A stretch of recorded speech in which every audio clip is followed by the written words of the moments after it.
Yo, it's Jermaine Dupri. You know I got soul. Yeah. Hey Jermaine, what's up? How you doing? I'm good. How are you? I'm good. Good, man. First off, congratulations. 20 years of So Def, man. It's a huge achievement. Thank you. No problem. So, just want to ask you, as you celebrate your 20th year So Def, looking back, because we're an R&B, online magazine, what do you feel like has been your contribution to R&B, through the label? I don't know what you call it. I don't know what to say my contribution. I just a good contribution. I don't know. Yeah. I've given my all to R&B music, though. I gave quite a bit of contribution to R&B music. Definitely. I love R&B, and I feel like it don't get the respect that it's supposed to.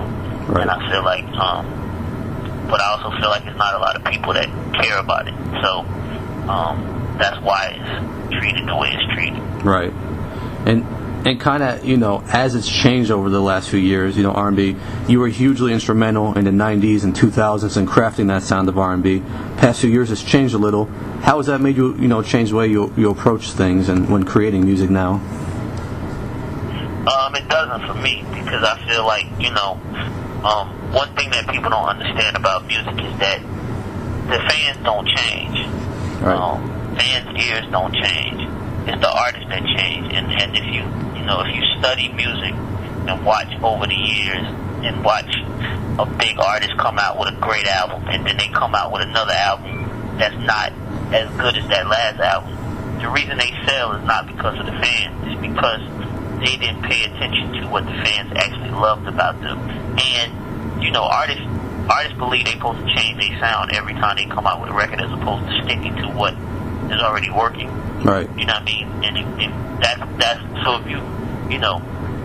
If I was to just start, like I tell people every day, like all of these artists, these black artists that keep making these dance records, their careers is completely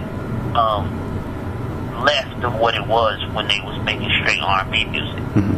And they might be doing more shows and they might be doing festivals and other things like that, but as far as like the love for their music and the way you felt it before is completely opposite. Right. And I don't think people understand that. Like the fans never change. You know what I mean? Like that's why like all these older groups can go on the road and do shows and people continue to keep coming to see them. Like if you take Frankie Beverly and Maze, for example, they've been on tour probably as long as I've been alive. Right. You know what I mean? As long as I can remember, Frankie Beverly and Maze been having concerts, and they've been performing the same records that same period of time. They ain't put out no new music, and it's basically because the fans don't change. Right. Fans want to hear, the fans don't change. People believe the fans change, but the fans don't change. The artists change. Right. Oh, those are great points. With So Def, you've launched, the career of many successful acts over the years. So, what do you look for in an artist when you know that's someone you want to work with?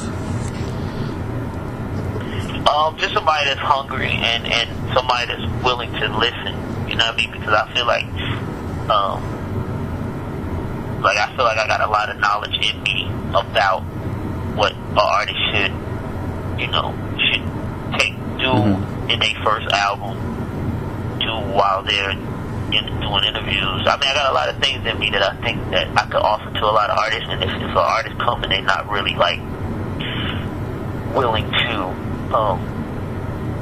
absorb my energy, then it's kind of like it's a dead situation. That's why I tell people all the time, I'm not really like in tune with chasing artists that's established already, because I just going to the studio and making a record and don't really do too much for me. I like to be a part of the project, and I like to talk to the artists, and I like for us to build something as opposed to just me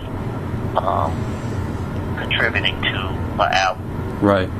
Okay. You've had countless memorable remixes over the years. You were known for that, especially 90s, early 2000s. What's your approach like, going into a remix? Better than the original. Yeah. A remix is supposed to give the original some legs. It's supposed to give. It's supposed to be better than the original. It's supposed to be a version that make you not even like the original. Right. You know what I mean? Like, you're supposed to listen to the remix and be like, man, damn, why they ain't bring it out like that in the first place? Like, yeah. That's my mentality about a remix. Like, I'm trying to figure out how to make the song 10 times better than the original record. Right. All right, cool. An artist you've been very instrumental in their success has been Usher over the years. It started with the breakout success you had in the song you produced, You Make Me Wanna. Just went on, took off from there. So what do you remember most about working with him through the years? What's most memorable to you about that success there? Just how we continue to build. You know what I mean? We talked about this in the beginning. Like, it's interesting when you sit with somebody and you talk about their career and then you build their career the same way you talked about it. So we talked about My Way. Yeah. We did the record the same. We did it the way he wanted it, which that was My Way. And we did 8701, which was like You Got It Bad. Right. And on 8701, when You Got It Bad came out, we came back in the studio and I said, I was like, man, that song was so big, but it's crazy. We only wrote one song like that. Like with Usher, we never go in the studio and write a block of ballads. We just write one or two songs and that be it. They be these big hit records, these big ballads. Right. So when we came back in for Confessions, that was the conversation. The conversation was, man, we can't just do one You Got It Bad. We got to find we got to make 3 or 4 of these records and then decide which ones are the best. Mm-hmm. So, each time it was a build. So then we came back and I wrote Burn, then after Burn, Burn came first and we wrote Confessions. And, we did Confessions Part 1, and Confessions Part 1 was so crazy, the story, and we was like, we got to write Confessions Part 2. We wrote Confessions Part 2. That story was even crazier than Part 1, and LA didn't even put the first version on the album, so y'all heard Part 2 first. You know what I'm saying? So it was like, just the things of creating when we talk about it, like, if you talk it into existence and you really plan out things, your life will be better. Right. I think that's a tip for life in general as well as making music. Right. Very cool.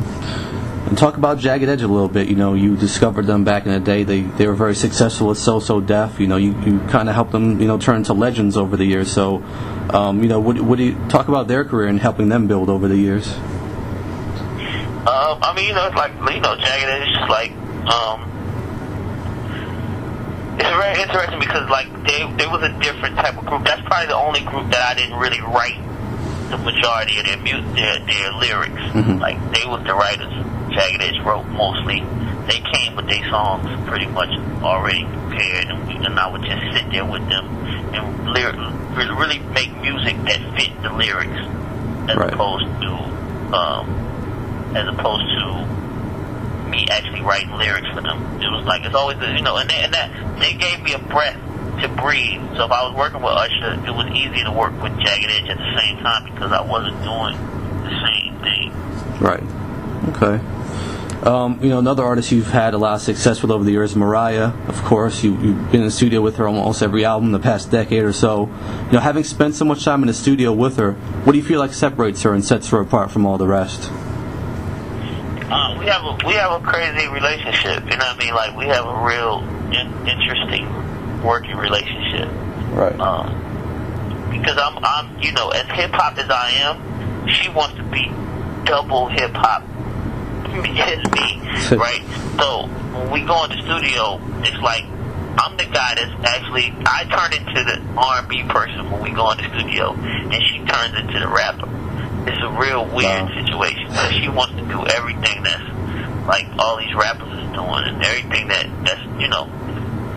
happening in the clubs, as opposed to where I'm like, yo, can we make this singing song and then just a beautiful ballad, please? And just like, like, because I'm tuned into, like I said, I'm tuned into what I believe the fans want when I work with Mariah.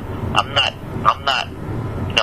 I believe Mariah's been making music for so long that like I said, as an artist, the artist, she wants to change. She wants to change her sound. She wants to do this and do things differently than what she's done. And I mean, as an artist that's had a long career like her, you got to respect that. But at the same time, I'm the person that is always there to be like, man, listen, the fan spawned this. So, you know, we go round and round, but it's a real creative process because we find a happy medium between the both of us. Right. And how has it been working on this new project with her? It's been the same process, you know what I mean? I don't know what is coming and what ain't coming, you know what I mean, from what we've done. I do know that I did a song with Mariah like almost a year ago that y'all ain't heard yet. That is by far probably, if it get on the radio, it's gonna go crazy. I can tell you that. I don't know what she's gonna do with the song though, but I tell her this every day. This song is crazy. Nice. Hope we get to hear that. So let's talk about the next generation of So Def. Now you got Leah LaBelle, you know, collaboration with Pharrell on that one. You know, what's it been like developing her and turning her into an artist? It's been interesting because, like, you know, breaking a new artist in today's music world is very different than it used to be because it's not a whole bunch of people doing it. So, you know, it's almost like the labels are new to breaking new music. The labels are more into putting out multiple albums on artists that's already been out now. They don't really like put a whole lot of interest into breaking a new artist. So it's like we gotta show them things, we gotta teach them stuff, it's a lot of stuff that you know, a lot of work going into breaking, you know, Leah. And it's like, you know, people work records longer, so we put out her first single last year, which the song lasted the whole year. Right. You know what I mean? It was constantly working the whole year because it took a little minute for people to get on it. Then once people got on it, that took the song another 4 months, you know, gave it more legs. So, you know, it's a different process, but it's definitely, it's still the same thing, you know what I mean? I'm devoted to making the new artist work. Right. You know, so what's been your key, you know, for the longevity? 20 years is a huge deal. Not many, you know, can sustain that type of success. So what's been your key there? The fact that there's people that came before me that had less than I have that did more than I've done. Right. That's a very good point. And then just finally to wrap up, I guess, you know, what does the next 20 years of So Def have in store? You know, what do you have planned? Just to be better, man. You know what I mean? Like, this 20 years marks a blueprint that I can look back and be like, look at all my mistakes, look at all my successes, and try to, you know, move forward and be better than I was this last 20 years. Right. Okay. I guess one more quick one for you. You know, you've had a chance to work with almost everyone, it seems like, in R&B, hip-hop. So who haven't you had a chance to work with that you'd like to, you know, work with at some point? Marco. Nobody. I really, like I said, my interest is so not established artists. You know what I mean? I really don't even feel like I have a real successful run when I go in the studio with an artist that's already established. Right. It's funny to say that, but I really don't, because I don't feel like I'm really in tune with their project. Like, they come here asking for, give me one of those songs like you gave Mariah, or give me one of them songs like you gave.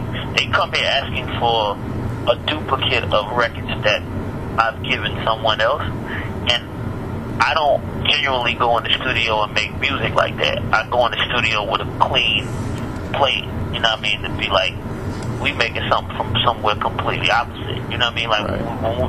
when we made Where the Party At for Jagged Edge, that song was out of left field. That had nothing to do with what you had already heard Jagged Edge doing. Right? It was just like it was a completely opposite sound. People didn't expect it, but people gravitated to it. But it was like, damn, Jagged Edge was a ballad group. Like, Let's Get Married, Promise, Gotta Be, all these ballads that was killing it. And then here we come with a up-tempo record with Nelly on it that put them on pop radio. You know what I'm saying? So it was like, I don't go in the studio trying to recreate what I've already done. Right. You know what I mean?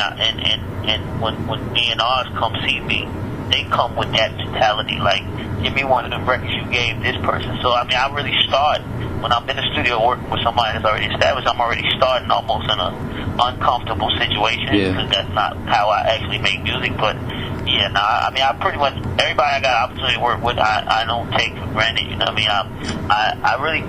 I'm really cherishing the fact that I got an opportunity to work with people that nobody else can work with today, like Whitney and Biggie and Aaliyah, and like I just cherish the fact that I got the opportunity to go in the studio with these incredible people. Right.